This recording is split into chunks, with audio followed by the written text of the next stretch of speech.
Hello hi नमस्ते आदाब सत श्री अकाल, की हाल चाल, कैसे आप लोग। मैं कुलदीप भंडारी स्वागत करता हूं आपका वेदांतुस क्लास 9 चैनल पे। एंड आज की इस वीडियो में मैं आप लोगों को 20 मिनट में पॉलिनॉमियल चैप्टर पूरा का पूरा खत्म करवाने वाला हूं। तो यार जैसे कि मैंने आपसे प्रॉमिस किया था, डेली 6:30 बजे इस चैनल पे आप लोगों को ये वीडियो मिलेगा। हर चैप्टर का नंबर सिस्टम का मैं करवा चुका हूँ और आज पॉलिनॉमियल्स का 20 मिनट्स में मैं पूरा का पूरा चैप्टर एक्सप्लेन कर दूंगा। और इसके अलावा आप लोगों के पास बाकी के चैप्टर्स का वीडियोस भी आएगा। कल दूसरे चैप्टर का होगा, फिर डेली आप लोगों को 20 minutes in one shot her chapter का मिलने वाला है। सो फटाफट से वीडियो को स्टार्ट करते हैं बिना किसी देरी के साथ। लेकिन अगर अभी तक आप लोगों ने सेशन को लाइक नहीं किया तो मेक श्योर लाइक कर दो, शेयर कर दो और चैनल को सब्सक्राइब जरूर करना, क्योंकि ऐसा कंटेंट आपको तभी पता चलेगा सही टाइम पे जब आप लोग चैनल को सब्सक्राइब करोगे। आओ अब बिना किसी देरी के साथ, क्योंकि 20 मिनट में चीज़ों को खत्म करना है तो फटाफट से खत्म और ये एग्जामिनेशन पॉइंट ऑफ व्यू से बहुत इंपॉर्टेंट सेशन है। एग्जाम में आप 2-2 घंटे के सेशन नहीं देखोगे, आप चाहोगे कि फटाफट से कोई हमें खत्म करवा दे। इस सेशन के नोट्स अगर आपको पीडीएफ के फॉर्म में चाहिए तो टेलीग्राम ग्रुप ज्वाइन कर लेना, जिसका लिंक डिस्क्रिप्शन में। बाकी ये मेरा इंस्टाग्राम आईडी है, किसी को फॉलो करना हो कर सकते हो। देखो पॉलिनॉमियल्स की अगर मैं बात करूं, पॉलिनॉमियल्स में आप लोगों के पास 3 टॉपिक हैं। पहला टॉपिक है इसकी जो बेसिक टर्म्स है, जीरोज ऑफ अ पॉलिनॉमियल्स और जीरोज ऑफ अ पॉलिनॉमियल क्या होते हैं। फिर दूसरा है remainder theorem and factor theorem. बहुत सारे बच्चों को स्कूल में ये थ्योरम डिलीट करवा दिया गया, करवा ही नहीं रहे। फैक्टर थ्योरम एक थ्योरम, रिमाइंडर थ्योरम उड़ा दिए बेटा, लेकिन जो फैक्टर थ्योरम है वो रिमाइंडर थ्योरम के ऊपर ही डिपेंड करती है, तो दोनों पढ़नी जरूरी है। और तीसरा और सबसे मुश्किल जो बच्चों को लगता है दैट इज अलजेब्राइक आइडेंटिटीज। तो फटाफट से समझते हैं इस पूरे के पूरे चैप्टर को और कुछ इंपॉर्टेंट क्वेश्चंस के साथ। तो सबसे पहले आप लोगों के पास आता है बेटा पॉलिनॉमियल की डेफिनेशन की। पॉलिनॉमियल होता क्या है। पॉलिनॉमियल एक ऐसा एक्सप्रेशन होता है जिसमें आप लोगों के पास वेरिएबल भी होता है, कांस्टेंट भी होता है, या फिर दोनों में से कोई एक भी हो तो भी चलेगा, लेकिन जो वेरिएबल की पावर होती है that should be a whole number. Power of variable जो होती है वो क्या होना चाहिए, एक होल नंबर होना चाहिए। ठीक है। फिर आता है degree of a polynomial. Degree of a polynomial क्या होता है कि जो भी आपके पास पॉलिनॉमियल है उस पॉलिनॉमियल में जितने भी वेरिएबल हैं और उन वेरिएबलों की जो सबसे हाईएस्ट पावर होगी, सबसे बड़ी जो पावर होगी वेरिएबल्स की, that power will be called as the degree of a polynomial. उसको बोला जाएगा डिग्री ऑफ अ पॉलिनॉमियल। ठीक है। उसके बाद बेटा zeros of a polynomial. Zeros of a polynomial क्या होता है, मान लो आपके पास कोई पॉलिनॉमियल है x+2। अब मैं x की वैल्यू क्या सब्सटीट्यूट करूं कि पूरा का पूरा आंसर 0 आ जाए। आप बोलोगे x की जगह पे -2 सब्सटीट्यूट कर दो, -2 + 2 क्या हो जाएगा, 0 हो जाएगा। तो x की वैल्यू आपने क्या सब्सटीट्यूट करी, -2। तो x की वैल्यू जब आपने ये सब्सटीट्यूट करी तो आपका पूरा का पूरा पॉलिनॉमियल क्या हो गया, 0 हो गया। तो इसको बोला जाता है जीरोज ऑफ अ पॉलिनॉमियल। इसको बोला जाता है जीरोज ऑफ अ पॉलिनॉमियल। ठीक है। उसके बाद आप लोगों के पास कुछ टाइप्स ऑफ पॉलिनॉमियल्स होते हैं। जैसे अगर डिग्री 1 है तो लीनियर पॉलिनॉमियल, डिग्री 2 है तो क्वाड्रेटिक पॉलिनॉमियल, डिग्री 3 है तो क्यूबिक पॉलिनॉमियल। ये है क्या यहाँ पे, हाँ लिखा हुआ है ना ये, हाँ ठीक है ना। इसको इस वाले पॉइंट को थोड़ी देर में समझते हैं। ठीक है। अगर आप लोगों के पास डिग्री 1 है तो लीनियर पॉलिनॉमियल, डिग्री 2 है तो क्वाड्रेटिक, डिग्री 3 है तो क्यूबिक, डिग्री 4 है तो बाई क्वाड्रेटिक, ऐसी अलग अलग नाम है। अगर आप लोगों के पास कोई पॉलिनॉमियल है जो कि जीरो है, तो इस पॉलिनॉमियल को बोला जाता है जीरो पॉलिनॉमियल। और अगर मैं इसकी डिग्री की बात करूं तो इसकी डिग्री है बेटा नॉट डिफाइंड। आपके पास अगर कोई कांस्टेंट नंबर लिखा है सिर्फ 2 तो इसको बोला जाएगा बेटा कांस्टेंट पॉलिनॉमियल। और इसकी डिग्री की बात करूं तो इसकी डिग्री होती है बेटा 0। जीरो पॉलिनॉमियल की डिग्री नॉट डिफाइन है और कांस्टेंट पॉलिनॉमियल की डिग्री 0 होती है। वही चीज यहां पे लिखी हुई थी बस। ठीक है ना। आ जाओ। अब अगर आप लोगों के पास एक टर्म है तो उसे मोनोमियल बोला जाएगा, 2 टर्म्स है तो बाइनोमियल और 3 टर्म्स है तो ट्राइनोमियल। ऐसे ही अलग अलग तरीके से इसके नाम होते हैं। ठीक है जी। आ जाओ। अब कुछ क्वेश्चंस करते हैं, बहुत बेसिक से सवाल है। कह रहा है which of the following expression are polynomials in 1 variable and which are not. 1 variable में पॉलिनॉमियल इन 1 वेरिएबल, यहाँ पे 1 वेरिएबल है तो यस ये पॉलिनॉमियल है 1 वेरिएबल में। यहाँ पे आप, अच्छा पहले इसकी बात करते हैं, यहाँ पे 1 वेरिएबल है, बिल्कुल ये भी 1 वेरिएबल है। यहाँ पे आप लोगों के पास क्या है, यहाँ पे आप लोगों के पास है 1 वेरिएबल है, लेकिन ये जो t है, t क्या है, √t है। तो इसका मतलब क्या होता है, t की पावर 1/2। और मैंने आपको बोला है कि वो एक्सप्रेशन पॉलिनॉमियल कभी नहीं होगा जिसमें वेरिएबल की पावर होल नंबर नहीं होगी, ये 1/2 होल नंबर नहीं होता है, 1/2 रेशनल नंबर है, तो ये एक्सप्रेशन पॉलिनोमियल नहीं होगा। y + 2/y, देखो ये y को अगर मैं ऊपर लेकर जाऊंगा तो ये क्या हो जाएगा, 2 × y की पावर क्या हो जाएगी, -1। अब y की पावर अगर -1 है तो क्या ये होल नंबर है, नहीं है, तो ये एक्सप्रेशन भी पॉलिनोमियल नहीं है। क्या ये एक्सप्रेशन पॉलिनोमियल है, जी हाँ, ये एक्सप्रेशन एक पॉलिनोमियल है, बट 1 वेरिएबल नहीं है, उसने बस 1 वेरिएबल का पूछा है। तो ये पहला और दूसरा एक्सप्रेशन ही आप लोगों के पास पॉलिनोमियल इन 1 वेरिएबल है। अब बच्चों को यहाँ पे ना एक डाउट रहता है कि भैया ये भी तो √2 है, तो 2 की पावर 1/2 होगा ना, बट ये तो नंबर है ना, मैंने बोला है वेरिएबल की पावर होल नंबर होनी चाहिए, सिर्फ वेरिएबल की पावर चेक करनी है, नंबर की पावर चेक नहीं करनी है। नंबर कुछ भी हो सकता है, पॉजिटिव, नेगेटिव, फ्रैक्शन, कुछ भी हो सकता है ना। तो ये चीज़ है, इसको थोड़ा ध्यान रखना, ठीक है भैया। आ जाओ, अगला सवाल आप लोगों के पास कुछ इस प्रकार से कहता है find the value of polynomial, इस पॉलिनोमियल की वैल्यू निकालो जब x 0 है और x -1 है। तो बारी बारी से निकालते हैं, आ जाओ। देखो अगर मैं x की जगह पे 0 सब्सटीट्यूट कर दूं, 0 - 4 × 0 का स्क्वायर +3, तो ये हो जाएगा 0 - 0 +3, तो आंसर आ जाएगा आप लोगों के पास 3। अगर मैं x की वैल्यू को -1 सब्सटीट्यूट कर दूं,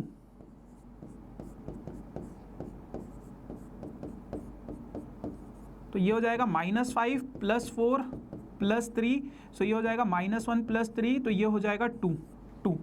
इस तरीके से आप लोगों का ये आंसर आ जाएगा। बहुत सिंपल है, बस वैल्यू सब्सटीट्यूट करनी है ना। अच्छा, उसी तरीके से अब आपको ये बताना है कि क्या x = -1/3 इस पॉलिनोमियल का 0 है या नहीं है। तो देखो बेटा, पॉलिनोमियल में x ये अगर इसका 0 होगा तो आपका पूरा का पूरा आंसर 0 आ जाना चाहिए, है ना। तो मैं x की जगह पे इसको सब्सटीट्यूट करके देखता हूँ। सब्सटीट्यूट करेंगे तो -1 + 1, -1 + 1 कितना है, 0। तो इसका मतलब क्या है, यस ये इसका 0 होगा, यस ये इसका क्या होगा, 0 होगा, ठीक है। अच्छा, फिर आप लोगों के पास आता है बेटा remainder theorem and factor theorem, दोनों एक जैसे ही हैं। रिमाइंडर थ्योरम क्या कहता है कि आप लोगों के पास अगर कोई पॉलिनोमियल है px, अगर मैं इसको किसी पॉलिनोमियल gx से डिवाइड करूं तो बिना डिवाइड किए मैं इसका रिमाइंडर निकाल सकता हूं। आप बोलोगे कैसे, तो gx अगर मान लो मेरे पास है बेटा x - a, इसको अगर मैं 0 के इक्वल सब्सटीट्यूट करता हूं तो x की वैल्यू क्या आ जाती है, a आ जाती है। और अगर इस a को मैं यहाँ पे इस पॉलिनोमियल में सब्सटीट्यूट कर दूं, पॉलिनोमियल में a को सब्सटीट्यूट कर दूं, तो जो भी मेरा आंसर होगा वही मेरा क्या कहलाएगा, रिमाइंडर कहलाएगा, वही मेरा क्या हो जाएगा, रिमाइंडर। और अगर ये आप लोगों के पास 0 आ जाए, ये रिमाइंडर आपके पास 0 आ जाए, तो ये आप लोगों का क्या हो जाता है, फैक्टर हो जाता है। इसका मतलब क्या है, gx will be the factor of px। Factor का मतलब क्या होता है, जब मैं दो चीजों नंबर्स को डिवाइड करूं तो आंसर रिमाइंडर कितना आना चाहिए, 0। तो अगर आपका रिमाइंडर 0 आ जाए, इसका मतलब क्या हो जाएगा, gx इसका फैक्टर हो जाएगा, समझ रहे हो। तो इसका नाम बदल जाता है फिर फैक्टर थ्योरम। अगर रिमाइंडर 0 आ गया तो फैक्टर थ्योरम हो जाता है, ठीक है। अब जैसे आप लोगों के पास एक सवाल है, ये सवाल क्या कहता है, आपको ये बताना है कि क्या gx, ये वाला gx क्या इसका फैक्टर है या नहीं है। कैसे करोगे, तो आपके पास पहला वाला जो gx है वो क्या है बेटा, x + 1 है, तो मैंने x + 1 को 0 के इक्वल रखा, x की वैल्यू आई -1। अब अगर इस पॉलिनोमियल में मैं x की जगह पे -1 सब्सटीट्यूट करूंगा, 2 - 1 की पावर 3 + -1 का स्क्वायर, तो देखते हैं मेरा रिमाइंडर कितना आ रहा है, -2 × -1, तो ये हो जाएगा आप लोगों के पास 2 × -1 + -1 का स्क्वायर 1 -+ -1, तो ये हो जाएगा -2 + 1 + 2 -1, कैंसिल हो रहा है 0। तो इसका मतलब क्या है, जी हाँ ये इसका फैक्टर है, ये वाला gx, क्योंकि रिमाइंडर आ गया 0, तो इसका मतलब क्या है, ये इसका फैक्टर है। दूसरा वाला देखते हैं, क्या ये इसका फैक्टर होगा, तो x + 2 को अगर मैं 0 के इक्वल रखूं तो x की वैल्यू यहां से आ जाएगी कितनी बेटा, -2। x अगर आपके पास -2 है तो -2 की पावर 3 + 3 × -2 का स्क्वायर + 3 × -2 +1, -2 की पावर 3 -8 हो जाएगा, +3 इंटू -2 की पावर 2 4 हो जाएगा, -6 +1, -8 + 12 -6 +1, तो ये हो जाएगा 7 -7, और ये दोनों को सॉल्व करेंगे तो ये हो जाएगा आपके पास 5, तो ये हो जाएगा आपके पास -2। तो इसका मतलब क्या है, ये इसका फैक्टर नहीं है, ये इसका फैक्टर नहीं है। ठीक है प्यारे बच्चों, ऊपर वाला फैक्टर है, नीचे वाला नहीं है। अब इस चैप्टर में आप लोगों के पास एक बहुत इंपॉर्टेंट टॉपिक रहता है, factorise by middle term splitting. Middle term splitting से आपको अपने पॉलिनोमियल को फैक्टराइज करना पड़ता है। कैसे करोगे, ये पॉलिनोमियल है, इसको मिडल टर्म स्प्लिटिंग से फैक्टराइज करो। कैसे करोगे, सबसे पहले 3 और 2 को मल्टीप्लाई करते हैं, आपके पास आया 6। अब इस 6 को ब्रेक करो, ऐसे दो नंबर्स में ब्रेक करो जिनका सम या फिर डिफरेंस इस मिडल टर्म के इक्वल आना चाहिए। तो आपने बोला 6 × 1, तो 6 × 1 तो 6 होता है, और 6 और 1 को ऐड करूंगा तो 7 होता है। तो मैंने क्या किया, अपने इस मिडल टर्म को ऐसे ब्रेक कर दिया, कैसे, 6x + 1x में। क्यों 6 और 1 में ब्रेक किया, क्योंकि 6 + 1 7, यहाँ से पता चला। अगर मैं पहली दो टर्म्स में से 2x कॉमन ले लूँ तो यहाँ पे बचेगा बेटा x + 3, और आखिरी दो टर्म्स में से 1 कॉमन ले लूँ तो x + 3 यहाँ पे बचेगा। x + 3 यहाँ भी है, यहाँ भी है, तो x + 3 ये मैंने कॉमन ले लिया, और ये बच गया है मेरे पास 2x + 1। तो बस ये हो गया इसका फैक्टराइजेशन। ये मिडल टर्म स्प्लिटिंग आप लोगों के पास 10th ग्रेड में बहुत ज़्यादा इंपॉर्टेंट है, बहुत ज़्यादा मतलब बहुत ही ज़्यादा इंपॉर्टेंट है। तो मेक श्योर कि आप लोग 9th ग्रेड में इसको अच्छे से सीख लो। ठीक है, अब मेरे को 10th ग्रेड से याद आया कि यार 10th ग्रेड में तो आप तब पहुंचोगे ना जब आप लोग 9th का एग्जाम पास करोगे, है ना। तो 9th का एग्जाम अगर आप अच्छे नंबर से पास करना चाहते हो, अच्छे नंबरों से पास होना चाहते हो, तो आप लोगों को वेदांतु इसमें हेल्प कर रहा है, आप लोगों को फ्री मॉक टेस्ट देकर हर सब्जेक्ट के 3 मॉक टेस्ट पेपर हम आपको देंगे, जिसकी कॉस्ट 1000 रुपये है, बट हम आप लोगों को बिल्कुल फ्री ऑफ कॉस्ट देंगे। अब आपके मन में सवाल होगा, भैया बिना फ़ायदे के तो कोई भी कुछ नहीं देता है, आप क्यों फ्री में दे रहे हो। हम लोग आपको फ्री में सिर्फ इस वजह से दे रहे हैं क्योंकि हमने पूरे साल भर आपके ऊपर मेहनत करी है ना, पढ़ाया है पूरे साल भर, आप लोगों ने भी मेहनत करी है, हमने भी मेहनत करी है। तो हम नहीं चाहते कि मतलब कुछ चीज़ों की वजह से मार्क्स कम रह जाए, हम चाहते हैं कि आपके बहुत अच्छे मार्क्स आए। तो इसलिए सिर्फ हम आप लोगों को ये फ्री मॉक टेस्ट पेपर दे रहे हैं। अब आप लोगों को क्या करना है, कैसे आप इन मॉक टेस्ट पेपर्स को एक्सेस कर सकते हो। और एक और चीज़, ये हम हर साल देते हैं बच्चों को, और लगभग 80 से 90% का पेपर बच्चों का इन्हीं से आता है। बच्चे हमें बोलते हैं कि भैया ये जो मॉक टेस्ट पेपर हमने किए हैं ना, तो हमारा पेपर इसी में से आया, आप करके देखना, लेवल ऑफ क्वेश्चंस देखना, बहुत अच्छे अच्छे क्वेश्चन है, बेसिक मैथ्स का अलग है, स्टैंडर्ड मैथ्स का अलग है, तो बहुत अच्छे अच्छे सवाल हैं इसमें आप लोगों के पास, आप करके देखना। इसको मिलेंगे कैसे, उसके लिए बस आपको वेदांतु में एनरोल करना है, पैसे नहीं लेंगे, बिल्कुल फ्री ऑफ कॉस्ट एनरोलमेंट है। कैसे, आपके डिस्क्रिप्शन में एक लिंक होगा, free scholarship free test, all India test के नाम से एक लिंक होगा, उस लिंक पे क्लिक करो। उस लिंक पे जैसे ही आप क्लिक करोगे तो आप वेदांतु के डैशबोर्ड पे पहुंच जाओगे। मतलब अपने आप को क्या करना है, आपको उस लिंक के थ्रू अपने आप को साइन अप करना है। अगर अभी तक आप लोगों का वेदांतु पे कोई अकाउंट नहीं है तो साइन अप करना है बस आपको। जैसे ही आप साइन अप करोगे तो आप वेदांतु के इस तरीके के एक डैशबोर्ड पे पहुंच जाओगे। यहाँ पे आपका नाम होगा, कोई एकता है, पता नहीं कौन है ये, 0 रुपये है उसके वॉलेट में, ठीक है। उसके बाद आप लोगों को माई टेस्ट पे जाना है। जैसे ही आप माई टेस्ट पे जाओगे फिर आपको लाइव एंड अपकमिंग टेस्ट पे जाना है। फिर यहाँ पे आप लोग अपना सिलेबस भी देख सकते हो, जिस भी सब्जेक्ट का टेस्ट देना चाहते हो, और अटेम्प्ट करना चाहते हो तो अटेम्प्ट नाउ, किसी भी सब्जेक्ट का आप टेस्ट देना चाहते हो तो जैसे ही आप अटेम्प्ट नाउ करोगे आपके पास ऐसा आएगा। 80 मार्क्स का पेपर होगा, 38 क्वेश्चन होंगे, 3 घंटे का। सीबीएसई के लेटेस्ट पैटर्न पर आधारित ये टेस्ट होगा आप लोगों का। जैसा सीबीएसई का लेटेस्ट पैटर्न है बिल्कुल उसी तरीके से हमने ये डिज़ाइन किया है, ठीक है। उसके बाद आप लोग क्या कर दोगे, स्टार्ट टेस्ट कर देना। जैसे ही आप टेस्ट को स्टार्ट करोगे तो आप लोगों को अब सबमिट कैसे करने हैं अपने आंसर। जो भी आंसर आप अपनी शीट पे लिखोगे उन आंसर शीट्स को फोटो क्लिक करके यहाँ पे सबमिट कर देना। फोटो क्लिक करके क्या कर देना, यहाँ पे सबमिट कर देना। सबमिट करने के बाद सबमिट एंड एंड टेस्ट कर देना। ठीक है जी, ये चीज़ हो जाएगी। अब now how to download answers. आपको आंसर्स कैसे डाउनलोड करने, आप लोगों को आंसर्स ऐसे डाउनलोड करने, इसी डैशबोर्ड पे मोर पे जाओ। मोर पे जाने के बाद आप लोगों को क्या करना है, ऐसा सा कुछ दिखेगा, खुलकर आएगा, तो आपको कंटेंट लाइब्रेरी पे जाना है। कंटेंट लाइब्रेरी पे जाने के बाद आपने जो भी टेस्ट दिया होगा क्लास 9th का वो एक्टिव होगा, उस पर क्लिक करो। साइंस का टेस्ट देखना चाहते हो साइंस का देखो, मैथ्स का सोल्यूशन चाहते हो मैथ्स का देखो, इंग्लिश का सोल्यूशन चाहते हो इंग्लिश का देखो। तो आप इनका सोल्यूशन जिस भी चाहिए, जो भी चाहिए आपके पास, 3 मॉक टेस्ट पेपर हैं जैसे मान लो साइंस के, तो आप उसको रीड करो। रीड करने के बाद आप इसको डाउनलोड भी कर सकते हो, प्रिंट आउट करवाना चाहो वो भी करवा सकते हो। और यहाँ पे देखो मार्किंग स्कीम भी बता रखी है, इतना लिखोगे आधा मार्क्स मिलेगा, इतना लिखोगे आधा मिलेगा, इतना लिखोगे आधा।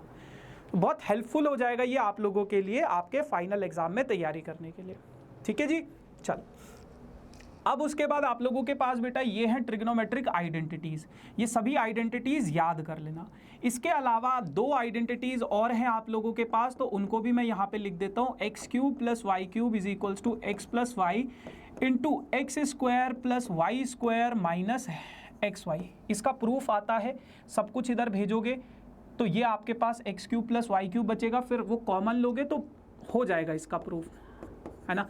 X cube minus y cube, इसकी आइडेंटिटी है x minus y into x square plus Y square plus x y. तो ये 2 और आइडेंटिटी है, इनको ज़रूर याद रखना। एक और आइडेंटिटी यहीं से निकल कर आती है, अगर आपका x plus Y plus Z 0 हो जाए तो आपके पास X cube plus Y cube plus Z cube जो होता है वो 3xyz के इक्वल हो जाता है। तो ये कुछ एक्स्ट्रा आइडेंटिटीज़ भी हैं, इनको भी याद कर लेना, ठीक है ना, देख लेना इनको। अब इस आइडेंटिटीज़ के ऊपर एक बहुत बेहतरीन सा सवाल आप लोगों से पूछा जाता है कि अगर x square plus Y square plus z square 18 के इक्वल है तो आपको x plus Y plus z की वैल्यू निकालनी और ये इसके इक्वल है। कैसे निकालोगे, देखो बहुत सिंपल है। X plus Y plus z, अगर मैं इसका स्क्वायर करूँ तो इसकी आइडेंटिटी होती है बेटा x square plus Y square plus z square plus 2xy plus 2yz plus 2zx, ठीक है ना। X square plus Y square plus z square किसके इक्वल है, 18 के, प्लस इन तीनों टर्म्स से अगर मैं 2 कॉमन ले लूँ तो 2 कॉमन लेने के बाद बचेगा xy plus yz plus zx, है ना। तो यहाँ पे है आप लोगों के पास 18 plus 2 into xy yz plus zx किसके इक्वल हो जाएगा, 9 के। तो ये हो जाएगा 18 प्लस 18 और 18 और 18 कितना है, 36। तो ये वैल्यू किसके इक्वल है बेटा, x plus Y plus z का होल स्क्वायर के इक्वल है। तो x plus Y plus z की वैल्यू कितनी हो जाएगी बेटा, अंडर रूट ऑफ 36, और अंडर रूट ऑफ 36 कितना आ जाएगा आपके पास, 6 आ जाएगा, 6। तो इस तरीके से आप लोगों को ये क्वेश्चन सॉल्व करना होता है, समझ गए। तो यार ये पूरा का पूरा मैंने कोशिश करी है 20 मिनट में आप लोगों को ख़त्म कराने की पॉलिनॉमियल्स। 18 दिसंबर को आप लोगों का नंबर सिस्टम भी हो चुका है, पॉलिनॉमियल्स इन 20 मिनट्स। उसी दिन मैंने आपको 45 डेज स्ट्रैटेजी भी बताई थी कि कैसे आप 100 आउट ऑफ 100 अगले 45 दिनों में तैयारी करके ला सकते हो। फिर हमने ट्राइंगल्स, लीनियर इक्वेशन और लाइन्स एंड एंगल्स का 1 शॉट लिया था, उसका वी क्विज भी लिया था। आज हमारा ये वाला सेशन है। कल सेम टाइम 6:30 बजे मैं आप लोगों को कोऑर्डिनेट ज्योमेट्री बताऊंगा 20 मिनट में। फिर उसके बाद कल 9 बजे आप लोगों का वेरी इंपॉर्टेंट प्रॉब्लम यानी कि आर.डी. शर्मा, आर.एस. अग्रवाल के क्वेश्चन करवाऊंगा इन 2 चैप्टर से, है ना। फिर परसों आप लोगों का 20 मिनट में मैं आप लोगों को इक्वेशन इन 2 वेरिएबल 20 मिनट बताऊंगा 6:30 बजे। ये तो डेली आएगा, है ना। 20 मिनट वाला जो सीरीज है वो डेली आएगा आप लोगों के पास 6:30 बजे, डेली आएगा आप लोगों के पास 6:30 बजे डेली। और संडे को आप लोगों के पास एक ये सेशन और रहेगा, case study, assertion, reason, questions, ठीक है guys. So yes guys, this is all about for this session. बाकी यार ये मेरा इंस्टाग्राम आईडी है, किसी को फॉलो करना हो, कोई डाउट हो, क्वेरी हो, पूछ सकते हो आप। ये वेदांतु का टेलीग्राम ग्रुप है। इस सेशन के नोट्स अगर PDF के फॉर्म में चाहिए तो आप लोग टेलीग्राम ग्रुप ज्वाइन कर लेना, वहाँ पे हम डाल देते हैं। बाकी मेक श्योर गाइज इस चैनल को सब्सक्राइब ज़रूर करना, क्योंकि सही टाइम पे सही जानकारी तभी मिलेगी और तभी आपको पता चलेगा, तभी आपके पास नोटिफिकेशन आएगी जब आप सब्सक्राइब करोगे, बेल आइकन प्रेस कर दोगे, ठीक है। So thank you so much for this amazing session guys. Comment section में बताना कैसा लगा। Tata, bye bye.